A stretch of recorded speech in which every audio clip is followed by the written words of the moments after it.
একটা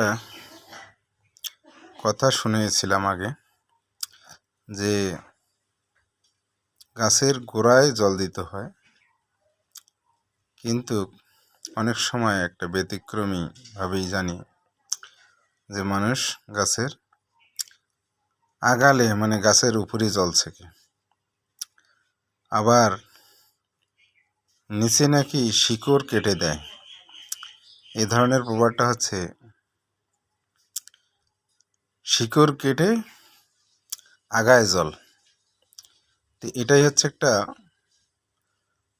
শত্রু ভাবাপন্ন মানুষের চরিত্রের ভাব লক্ষণ। তো এই ধরনের লোক সমাজে অনেক দেখতে পাওয়া যায়, যে আপনার মুখে মিষ্টি কথা বলবে আর পাছায় আপনার বাঁশ দিবে।